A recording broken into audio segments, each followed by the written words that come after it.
And now, a tale well calculated to keep you in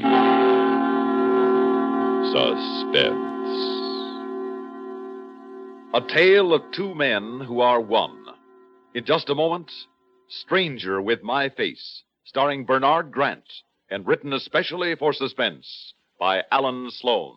The lively crowd today agrees. Those who think young say Pepsi, please. They picked the right one, the modern light one. Now it's Pepsi for those who think young. So go ahead and pick the drink that lets you drink young as you think. Yes, get the right one, the modern light one. Now it's Pepsi for those who think young. So you're walking along the street, minding your own business, except for an occasional glance and an occasional pretty girl. But it isn't the occasion, never has been, never will be, so what's the use? Sufficient unto the day is the boredom thereof, and why, oh why doesn't something happen? So you might as well stop at the newsstand and pick up the papers, grab the usual quick one at the usual bar, section... Look out, hey!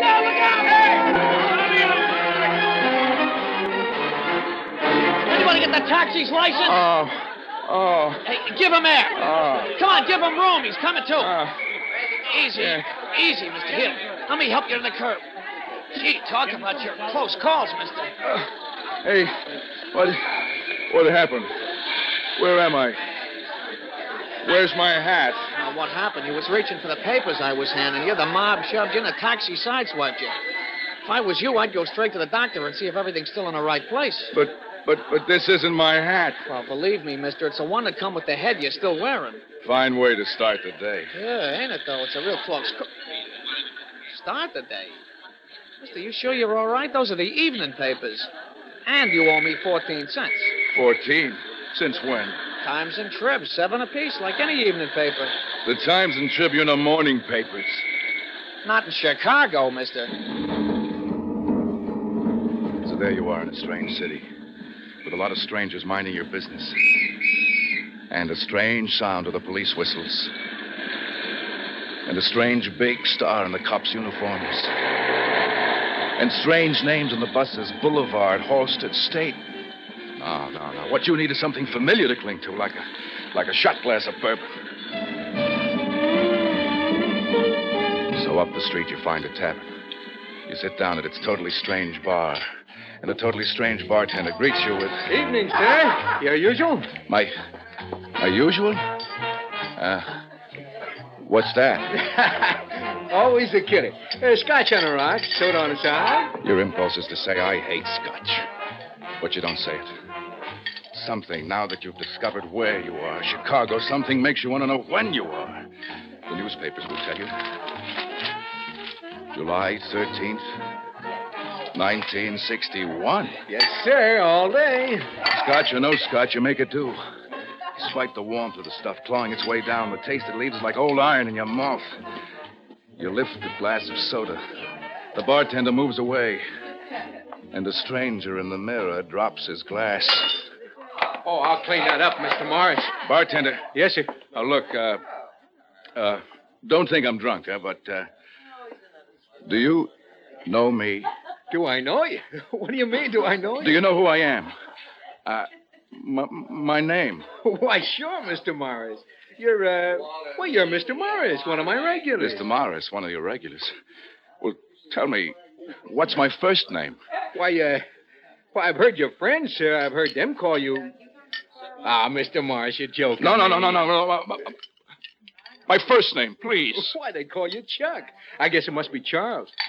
Look, Mr. Morris, if you're not feeling wait. well, When I sat down, you asked me if I wanted the usual. And you served me... Scotch, like always. How long is always?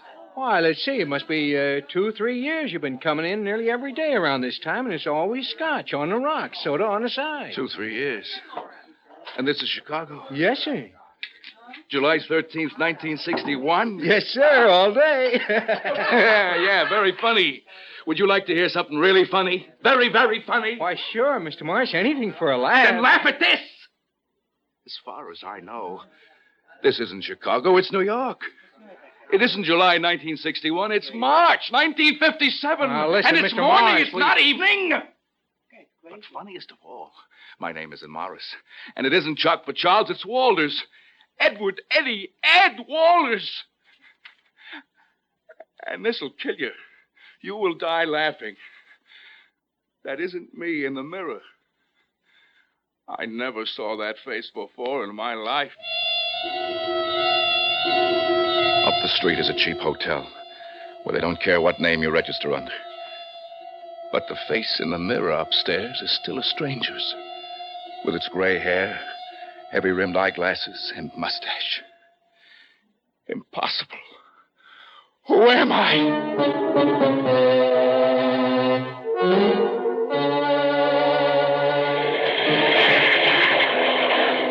An hour later, you're on a jet for New York. And as it arches across the miles to Manhattan, things begin to come back. Except that there's something missing. Somewhere. Something you almost don't want to remember, try as you may. Let's see. Let's take it from the top. That morning, you left your apartment.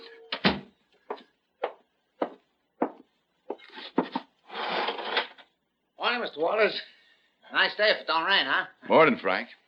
Going on a little trip, huh, sir? How'd you know? I seen a bag, so that's all. Oh. Well, look, Frank. Yes, sir? If anybody calls this morning, don't let them disturb Mrs. Walters. She isn't feeling so well. You know? Right. And if anybody asks about me, well, frankly, I'm sneaking off to Florida to play golf and fish, you know. Sure. But How it is. if anybody asks, I'm out of town on a business trip. You don't know where I am or when I'm coming back, right? Sure thing. Hey, gee, thanks, Mr. Walters.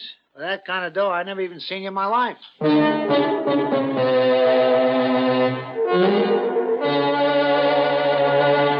So far, all clear. Cab to Grand Central Station, all clear. Train to Chicago, heading for Los Angeles? Portland? Vegas? No, that you can't recall. Or for the life of you why you left. After 7 years. 7 years with the wrong woman. And her men. And her bottles. And her yakety, yakety, yakety, yak. But still, you can't really remember much beyond arriving in Chicago and walking down a dark street. Wait. It's all coming back now. Mister. Yes? You got a cigarette? Well, sure. Here, help yourself. Thanks. Match? Oh, yes. Oh, wait a minute. Here's my lighter.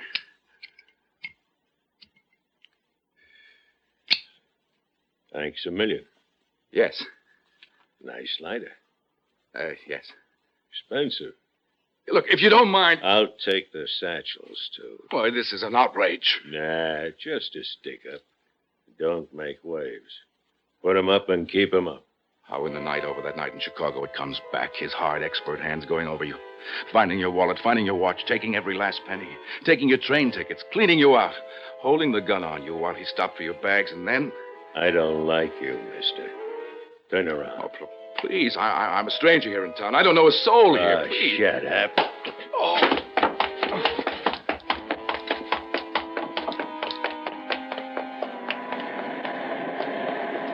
That must have been when it began.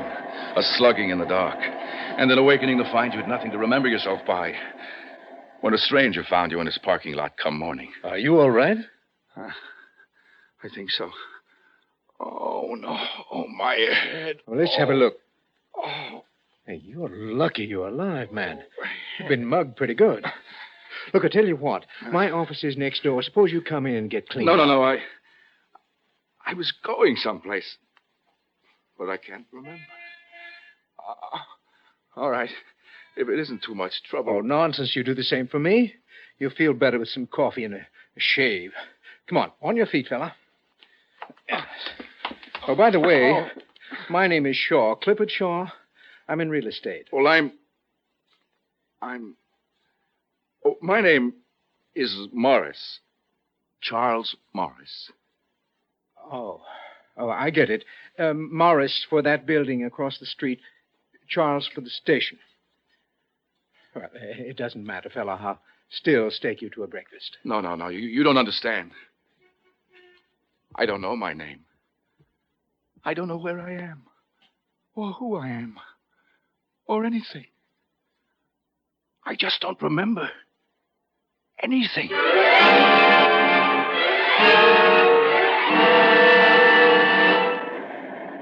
And that, as the jet winds into its glide path for Idlewild, is all you can piece together about how you became Chuck for Charles Morris. How he made a new life, who helped, what he did, all gone. And as useless to you now as yesterday's newspaper. What you want is to find out the state of the life of the man you really are, Ed Walters. The state of the life and the state of the wife of. Home, where the Times and the Trib start the day, or morning papers. Should you phone first? No.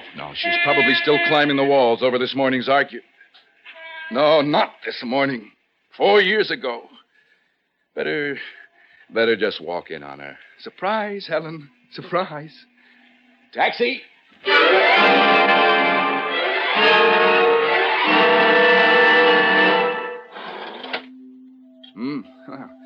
Same lobby. New elevators. Automated. Buttons to press. You press 14. 3. What did you read once about amnesia? 5. Nature's healing way of helping the mind forget. 7. Forget something the mind recoils from remembering. 9. A knock on the head is only the trigger to forgetting. 11. What did you want to forget? 14.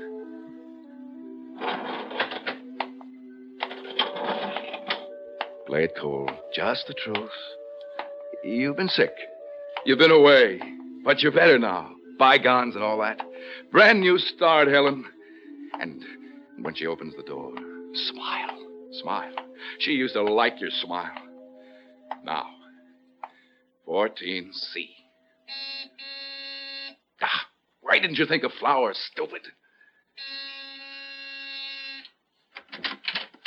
Yes? I'm sorry. I was expecting someone else. Maybe you've got the wrong apartment. This is 14. No. It's all right. Some friends of mine used to live here. I've been away. Well, I realize it sounds silly, but instead of phoning first, I wanted to surprise them. I'm sorry to have embarrassed you. We all do silly things. Maybe I can help you. Well, I don't see how. Well, the superintendent readdresses the mail when people move. Maybe they left a forwarding address. I'll call her. She leaves the door open. You can see the familiar hall, the jog that leads into the living room. And suddenly you want to get away. Why, you don't know. You can't remember. You don't want to remember. But it's too late. Well, I think I can help you. Well, you're really very kind. I hate to trouble you. Heavens, no trouble. The way people move around in this town, it's a wonder anybody finds anybody. And tear things down. Why, only last week... The address, please. I'm sorry. It's 695 East 53rd East Street. 53rd. 695. Mr. and Mrs. Porter. Was that the name? Porter. Yes. Thank you so much. Thanks for nothing. Porter. Walters, Mrs. Edward J. No. Wait a minute. She could have moved out after you left. Sure. Why keep up that big place by herself? Yes, she moved. And the Porters took the apartment. Dead end. What now? Downtown to the office to pick up right where you left off? What for? The same old grind. Cook up the deals, swing the deals, foul up the deals, and worse. Walk around wondering when you're going to run into her with another man. The way... Wait a minute. Porter. No. Must be a new one. And maybe she married him. Why, sure, that's it. She's married again. Grab your hat, Mrs. Porter. Here comes Charlie. No. Ed. I'm getting mixed up again. 695 East. Ooh, coming up in the world, by golly.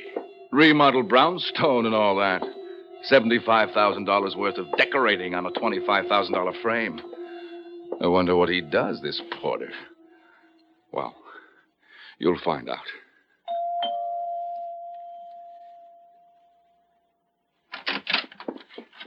Yes? Mrs. Porter? Yes? I wonder if you can help me. I was given your name and address by the superintendent of the apartment house you used to live in, see? Just a moment. May I ask who you are? Do you have any identification? Huh? Oh, yes, of course. Forgive me. Here's my card. Charles Morris, real estate.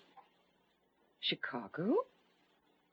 What's this all about? It's a legal matter, Miss Porter. You see, my firm represents an estate in Chicago. Very complicated holding. Chicago, Washington, New York. I see. Well, to make a long story short, we can't seem to locate the Walters, Mrs. Walters to be specific, who lived in your apartment, 14C, before you. I still don't understand. You see, Mrs. Walters is one of the people whose signature my firm needs to clear up the estate, New York-wise. Oh. Well, how can I help you? Anything you might tell me about them. Do you know by any chance where they went after they moved out of 14C? Of course not. All we were given to understand by the real estate agent was some kind of trouble between them. Oh, trouble. Well, would you know? No, just trouble. If you really want to find out, I should think you'd go to the police. Well, I don't know. I'd hate to do that. So I'll bet you would. The nerve of you coming here like this. I think I know what the trouble was between the Walters. Men like you ought to be put away. Dead end. One avenue left open. Friends, the Betts, the Markers, the Farrens. They might know, they might help. But then again, they might not. Who would know? Who would know? Who would help? Something happened back there in 57, back there in 14C. Who would know? I should think you'd go to the police. Maybe she had something there. The real estate story is your best card.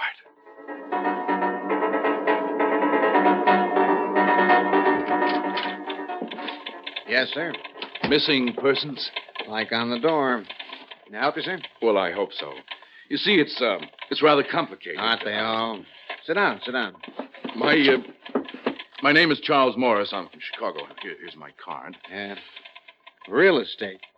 Yes, sir. My firm is involved in an estate problem, but some of the titles to the individual parcels aren't clear. Now, there's a Mrs. Edward Walters. Walters, right. Middle initial J. Listed as one of the title holders of a problem parcel. We just can't seem to find it. No, I've checked the former addresses, friends. Can't locate her. Just dropped out of sight. It happens every day. So I thought it might simplify matters before engaging a private investigator if I came to you. All right, let's throw a check into it. Sam. Yeah? Another cop at a typewriter swings around. Sam, give me a search on Walters, Mrs. Edward J. Yeah. What's her first name? Oh, that would be Helen. Try Mrs. Edward J., then try Helen. You take the wanteds, I'll take the missing. Oh, what's that, Sergeant? Oh, sometimes a missing person is wanted for some crime somewhere, so we file them both in here. Oh, I see. But I doubt Well, that you they'll never have can tell. Never hurts to make sure. Only take a minute to double check. Vikowski, Wald, Wallace, Walsh, Walton, Walter. Walter? Walters, with an S. Walters. Nope. Nobody here by that name, Mr. Morris. Yeah. Nothing under Walters with an S. Sorry. Let me see what Sam's got under the warrant. Oh, that's all right, Sergeant. I suppose I'll just have to advertise. Hold your horses.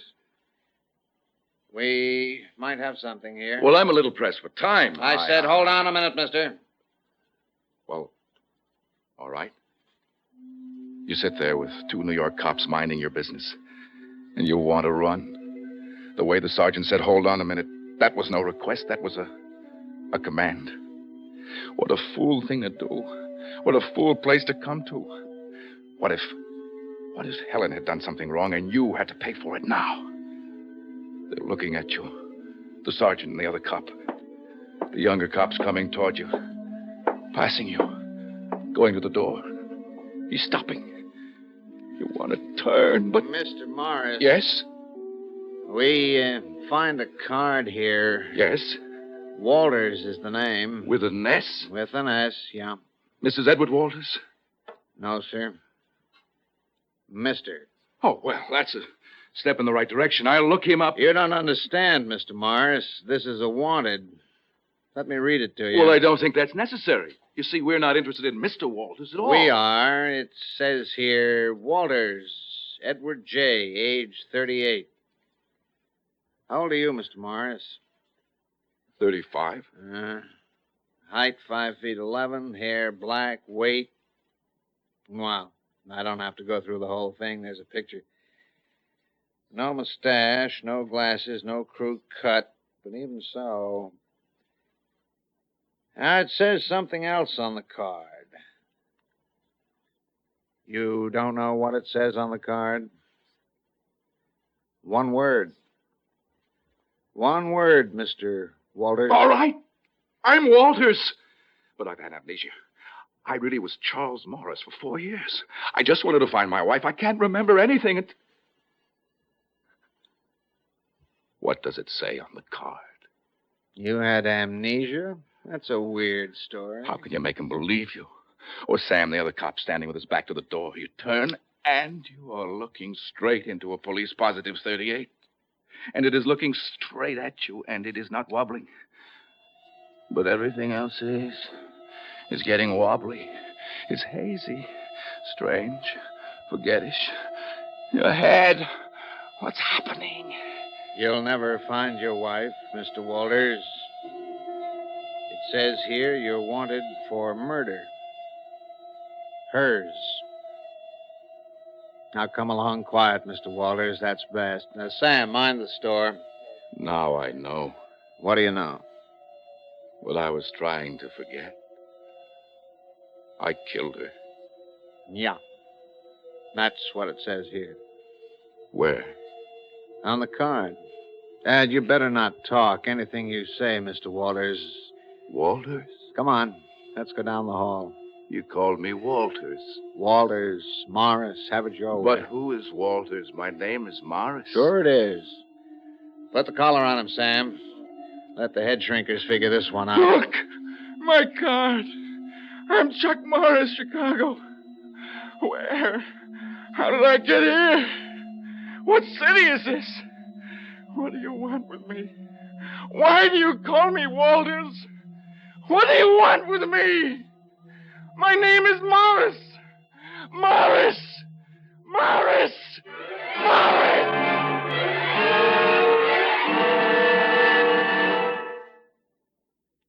Suspense.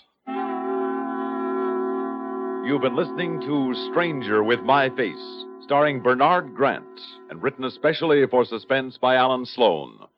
In a moment, the names of our players and a word about next week's story of Suspense. Boy, am I glad this day's over. My athlete's foot is killing me. Itches and stings. Hey, try NP27. Really worked for me. NP27 treatment roots out athlete's foot, penetrates below skin surface where other remedies can't reach, even into toenails. NP27 liquid stops itch, relieves pain, promotes healthy tissue. NP27 powder guards against new infection. NP27 treatment roots out athlete's foot, or your druggist will refund your money. Suspense is produced and directed by Bruno Zerato Jr. Listen again next week when we return with You Can Die Laughing, written by Robert Arthur. Another tale well calculated to keep you in suspense. First word in speed, the last word in accuracy. Expanded CBS News on the CBS Radio Network.